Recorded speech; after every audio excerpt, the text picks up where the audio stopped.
ജൂറിക്ക് ചോദിക്കാനുണ്ടാവും. നമുക്ക് ജൂറിയിലേക്ക് പോകാം. ആർവിജി sir, okay. പൈപ്പൊക്കെ ശരിയാക്കി കൊടുത്തോ അവരുടെ?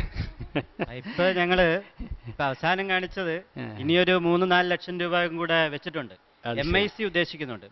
വാട്ടർ അതോറിറ്റിയുമായി യോജിച്ചുകൊണ്ട് MIC മൈനൻസ് അവരെ ഇത് വാട്ടർ അതോറിറ്റി ആണോ ഈ പ്രോജക്റ്റ് ചെയ്തത്? വാട്ടർ അതോറിറ്റിയുമായിട്ട് പിന്നെ കണക്ട് ചെയ്താണ് ഈ പിന്നെ എന്ന് വെച്ചാൽ വാട്ടർ അതോറിറ്റി ഇത് ചെയ്യുന്നു, പഞ്ചായത്ത് പൈസ കൊടുക്കുന്നു, ഇങ്ങനെയാണോ? Yes. അതിൽ കൂടുതലായിട്ട് പഞ്ചായത്തിന്റെ ഒരു ഇടപെടൽ എങ്ങനെയാണ് അതിനകത്ത് വന്നത്? പഞ്ചായത്തിന്റെ മേൽനോട്ടം, മോണിറ്ററിംഗ്. മേൽനോട്ടം വാട്ടർ അതോറിറ്റിക്ക് അറിയാം പൈപ്പ് ഇടേണ്ട എങ്ങനെയാണെന്ന്, പമ്പ് സ്ഥാപിക്കേണ്ട എങ്ങനെയാണെന്ന്, ഇല്ലേ? എങ്ങനെ? വാട്ടർ അതോറിറ്റി ഈ കാര്യത്തിൽ സ്പെഷ്യലിസ്റ്റ് ആണല്ലോ, വിദഗ്ധരാണല്ലോ. ആണല്ലോ, അതുകൊണ്ടാണ് അവരെ ഏൽപ്പിച്ചത്. പഞ്ചായത്തിന്റെ റോൾ എന്താണ് അതിനകത്ത് വരിക? പഞ്ചായത്തിന്റെയാണ് പൈസ. അതുപോലെ തന്നെ അവിടങ്ങളിൽ അവർക്ക് അവയർനെസ് കൊടുക്കുന്നുണ്ട്. അതുപോലെ ജനങ്ങൾക്ക്. അത് ശരി. ഇത് പിന്നെ പൊട്ടലും ചീറ്റലും അവയർനെസ് കൊടുക്കുമ്പോഴാണ് ഈ പരാതി വരുന്നത്. അവയർനെസ് കൊടുക്കുമ്പോഴാണ് ഈ പരാതി വരുന്നത്. വേറെ എനിക്ക് ചോദിക്കാനുള്ള, എനിക്ക് താല്പര്യമുള്ള സംഗതി ആ ബയോഗ്യാസ് പ്ലാന്റ് ആണ്. അത് ഭംഗിയായിട്ട് നടക്കണുണ്ടോ? ഭംഗിയായിട്ട് നടക്കണം. അതിനെപ്പറ്റി കൂടുതൽ പറയാമോ? അതിലിപ്പം 42 ലൈറ്റ്. പിന്നെ ആ മാർക്കറ്റിലുള്ള എല്ലാ വേസ്റ്റും ഇതിനകത്ത് സംസ്കരിക്കുന്നുണ്ടോ? മത്സ്യത്തിന്റെയും മാംസത്തിന്റെയും മാത്രം. കുറെ പച്ചക്കറി. കോഴി വേസ്റ്റോ? കോഴി വേസ്റ്റാ. മാംസം എന്ന് പറയുന്നത് കോഴി. പച്ചക്കറി മുഴുവനായിട്ടില്ല. പച്ചക്കറിയുടെയും ഉണ്ട്. പച്ചക്കറിയുണ്ട്. അപ്പൊ ആ മാർക്കറ്റിലെ മുഴുവൻ വേസ്റ്റും എടുക്കുമോ? ഇല്ല, പച്ചക്കറി ഏറെ ഇനി അടുത്ത പറഞ്ഞല്ലോ. അത് 4ാം ഘട്ടം എന്ന് പറഞ്ഞു. 4ാം ഘട്ടം. ആദ്യത്തെ ഘട്ടമാണ് മത്സ്യവും മാംസവും. മത്സ്യവും മാംസവും ഇപ്പോൾ പിന്നെ പൂർണ്ണമായിട്ട് സംസ്കരിക്കപ്പെടുന്നുണ്ട്, ചെയ്യുന്നുണ്ട്. അത് കഴിഞ്ഞിട്ട് ഈ ബയോഗ്യാസ് പ്ലാന്റിനെല്ലാം ഉള്ള ഒരു പ്രശ്നം, അതിൽ നിന്നൊരു സ്ലറി പുറത്തേക്ക് വരുമല്ലോ ഓരോ ദിവസവും. നമ്മൾ ഒരു 100 ലിറ്റർ അതിനകത്തിട്ടാൽ 100 ലിറ്റർ സ്ലറി വെളിയിലേക്ക് വരും. അതെന്താ ചെയ്യുന്നത്?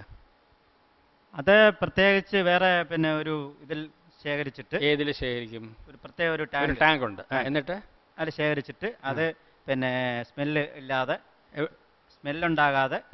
പിന്നെ ബ്ലീച്ചിങ് പൗഡറും ഫിനോയിലും എല്ലാം പിന്നെ ഒഴിച്ച്, പിന്നെ അതുപോലെ തന്നെ അതിൻ്റെ ആ പരിസര പ്രദേശത്തൊരു ഗാർഡൻ, അതിൻ്റെ പരിസര പ്രദേശത്തൊരു ഗാർഡൻ തന്നെ അതിന് വളമായിട്ട് എടുക്കുന്നുണ്ട്. അതിനെപ്പറ്റി പരാതികളൊന്നും ഇല്ല.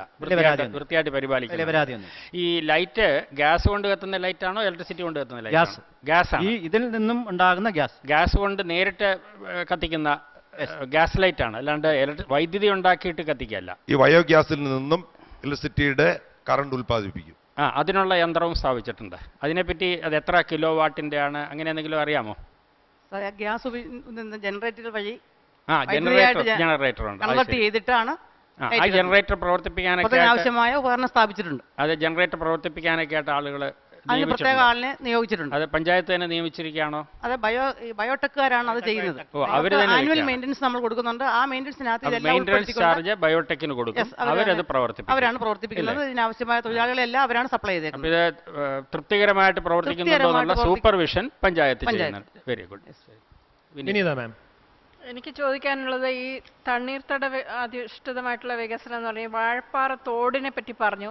പക്ഷെ എവിടെ നിന്നാണ് ശരിക്കും വെള്ളം വരുന്നത്?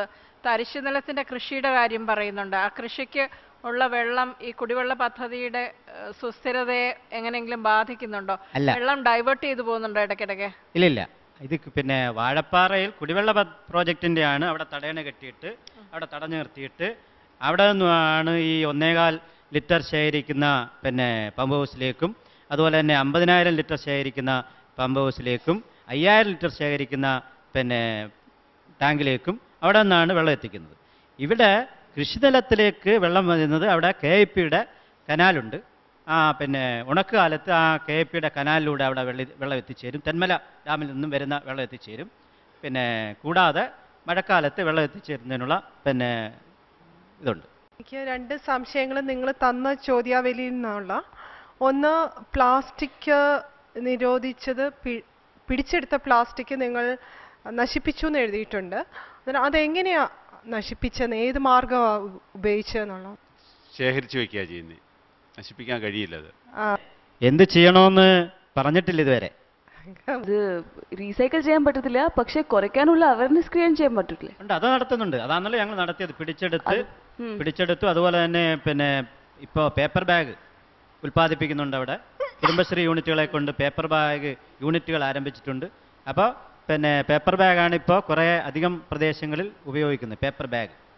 കാർഷിക മേഖലയിൽ നോക്കുകയാണെങ്കിൽ അവിടുത്തെ ഏറ്റവും പ്രധാനപ്പെട്ട വിളവായിട്ട് വളർന്നു കഴിഞ്ഞിരിക്കുന്നത് റബ്ബറാണ്. റബ്ബറിൻ്റെ അതിക്രമത്തിന് അല്ലെങ്കിൽ റബ്ബറിൻ്റെ ആ വേലിയേറ്റത്തിനിടയിൽ ഒരു 12 ഏക്കർ നെൽകൃഷി സ്ഥലം നിങ്ങൾ വീണ്ടെടുത്തത് വളരെ ശ്ലാഘനീയമായൊരു സംരംഭം തന്നെയാണ്. Thank you. അതിന് നിങ്ങളെ ഞങ്ങൾ അനുമോദിക്കുന്നു. Thank you sir. ഒരു അഭ്യർത്ഥന കൂടി, എന്ത് വില കൊടുത്തും അത് തുടരണം. നിങ്ങളുടെ ധനവിനിയോഗം, പ്ലാൻ ഫണ്ട് വിനിയോഗം വെറും 76%. സാർ 76% കുറവല്ല. അല്ല, 76% ഇവിടെ ഞങ്ങൾ 90-92 കണ്ടതുകൊണ്ട് ഞങ്ങൾക്ക് 76 കുറവായി കണ്ടാൽ ഞങ്ങളെ കുറ്റപ്പെടുത്തരുത്. നബാർഡുമായിട്ട് സംയോജിപ്പിച്ചുകൊണ്ട് ഒരു 3 കോടി രൂപ ചിലവഴിച്ചുകൊണ്ടുള്ള അതിമഹത്തായ ബൃഹത്തായ ഒരു കാർഷിക മാർക്കറ്റ് എല്ലാം അവിടെ. അല്ല, അതിനോടൊപ്പം വിപണന സൗകര്യങ്ങൾ വർദ്ധിപ്പിക്കുമ്പോൾ ഉൽപ്പന്നങ്ങൾ വർദ്ധിപ്പിക്കാനുള്ള പദ്ധതി കൂടെ അതിന്റെ ഭാഗമായി ആ 3 കോടി ഉൾപ്പെടുത്തണം. നിങ്ങൾ കാശ് തന്നു ഡ്രിങ്കിങ് വാട്ടർ സപ്ലൈ ചെയ്യാൻ, അത് ശരിയാണ്. ബട്ട് ഒരു പഞ്ചായത്തിന്റെ രീതിയിൽ you can do a lot of water conservation practices അല്ലേ? For instance ground water table increase ചെയ്യാനുള്ള എഫേർട്സ്, റെയിൻ വാട്ടർ കളക്ഷന് വേണ്ടി, സ്റ്റോറേജ് ആൻഡ് ഡിസെമിനേഷന് വേണ്ടിയുള്ള എഫേർട്സ്, അങ്ങനെ പോലെ ഈ water wastage reduction which can include tap wastage അല്ലെങ്കിൽ ഈ പൈപ്പ് ബ്രേക്ക് ഡൗൺസ്, അങ്ങനെ പോലെ കുറേ സാധനങ്ങൾ കാര്യങ്ങൾ ചെയ്യാൻ പറ്റും, ഇമ്പ്രൂവ് ആവും. ആനുവൽ മെയിൻ്റനൻസ് വരുമ്പോൾ ആ വേസ്റ്റായി പോകുന്ന വെള്ളം എല്ലാം വേസ്റ്റ് ആകാതിരിക്കുന്നതിന് വേണ്ടിയുള്ള ഒരു നടപടി ഉണ്ടാകും. പിന്നെ അവയർനെസ്സിലൂടെ ഉണ്ടാകും. As in you will create it. വളരെ വീക്ക് പ്ലാസ്റ്റിക് ടാപ്സ് ആണോ ഉപയോഗിക്കുന്നത്, സപ്ലൈ ചെയ്യുന്നത്? ക്വാളിറ്റിയുള്ള സാധനങ്ങൾ തന്നെയാണ് സപ്ലൈ ചെയ്യണമെന്ന് ഞങ്ങൾ വാട്ടർ അതോറിറ്റിക്കാരോട് പറഞ്ഞിട്ടുള്ളത്. ക്വാളിറ്റി ഉള്ളത് തന്നെ ആയിരിക്കും സപ്ലൈ ചെയ്തത് എന്നാണ് ഞങ്ങളുടെ വിശ്വാസം. ഈ പ്ലാസ്റ്റിക് പെട്ടെന്ന് പൊട്ടിപ്പോവും. അപ്പോൾ റീപ്ലേസ് ചെയ്യുന്ന ഉടനെ തന്നെ ചെയ്തില്ലെങ്കിൽ വെള്ളം ഒരുപാട് വേസ്റ്റ് ആവും. അപ്പോൾ നമുക്ക് വിധി അറിയാനുള്ള സമയമാണ്. സർ, അർവിജി സർ, പല മേഖലകളിലും കുടിവെള്ളം, ഊർജം, ജലസംരക്ഷണം, ഇതിലെല്ലാം വളരെ നല്ല ഇനീഷ്യേറ്റീവ്സ് നടത്തിയിട്ടുണ്ട്. ഞാൻ 15-ൽ 10.5 മാർക്ക് തരും. 15-ൽ 10. 15-ൽ 10. നിർമ്മല മാം? 10-ൽ 6.5. 10-ൽ 6.5. 10-ൽ 6. അപ്പോൾ പത്തനാപുരം ഗ്രാമപഞ്ചായത്തിന്റെ ടോട്ടൽ സ്കോർ 39.5 ഔട്ട് ഓഫ് 60. നിങ്ങൾക്കും ഈ പഞ്ചായത്തിനെ സപ്പോർട്ട് ചെയ്യാം. SMS ഫോർമാറ്റ് ഇതാണ്: GKE സ്പേസ് PTM സ്പേസ് നിങ്ങൾ നൽകാൻ ഉദ്ദേശിക്കുന്ന മാർക്ക് ടു ദിസ് നമ്പർ.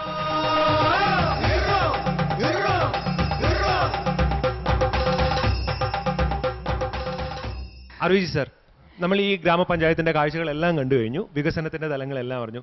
നമുക്ക് എങ്ങനെ വിലയിരുത്താം?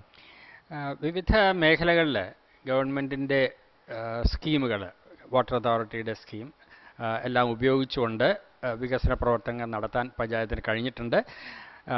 എനിക്ക് ഒരു നിർദ്ദേശമായിട്ട് വയ്ക്കാനുള്ളത്, ഇവയുടെ നടത്തിപ്പിനെ കൂടുതൽ ജനകീയമാക്കുക എന്നുള്ളതാണ് പഞ്ചായത്ത് കൂടുതൽ വരുമ്പോൾ വ്യത്യാസം ഉണ്ടാകേണ്ടത്. മറ്റേ വാട്ടർ അതോറിറ്റിക്ക് അതിൻ്റെ സാങ്കേതിക വൈദഗ്ധ്യമുണ്ട്. അപ്പോൾ അതിൽ ജനങ്ങളുടെ സഹകരണം ഉണ്ടാക്കുന്നതിന്, അപ്പോൾ അവരുടെ അപ്പോഴപ്പോൾ ഉണ്ടാകുന്ന പ്രശ്നങ്ങൾ കണ്ട് ഉടനടി പരിഹരിക്കുന്ന ഒരു ഇടപെടൽ പഞ്ചായത്തിൻ്റെ ഭാഗത്തു നിന്ന് ഉണ്ടായാൽ മാത്രമേ ഇത് ഒരു ജനപ്രിയ വികസനമായിട്ട് മാറുകയുള്ളൂ. അതിൽ കൂടുതൽ ശ്രദ്ധ ഉണ്ടാകുമെന്ന് പ്രത്യാശിക്കുന്നു.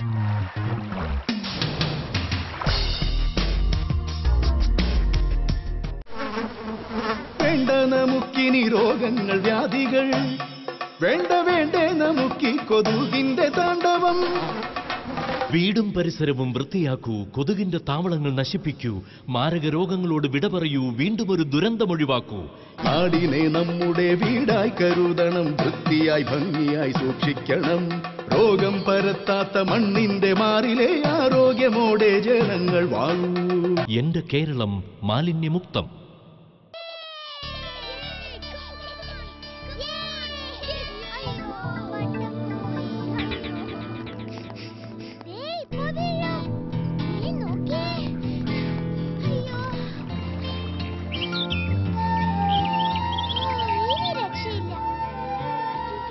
മാലിന്യമുക്തമായ ഒരു കേരളം ലക്ഷ്യമെങ്കിൽ വ്യക്തി ശുചിത്വം പോലെ സാമൂഹിക ശുചിത്വവും പാലിക്കണം.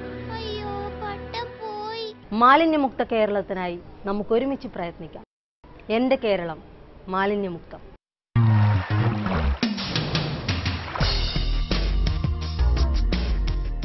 ഈ മത്സരവേദിയിൽ വികസനത്തിന്റെ പുതിയ മാതൃകകളുമായി നമ്മളോടൊപ്പം ചേരുന്നു വെള്ളത്തൂവൽ ഗ്രാമപഞ്ചായത്ത്, ഇടുക്കി ജില്ലയിൽ നിന്നും നമുക്ക് സ്വാഗതം ചെയ്യാം വെള്ളത്തൂവൽ ഗ്രാമ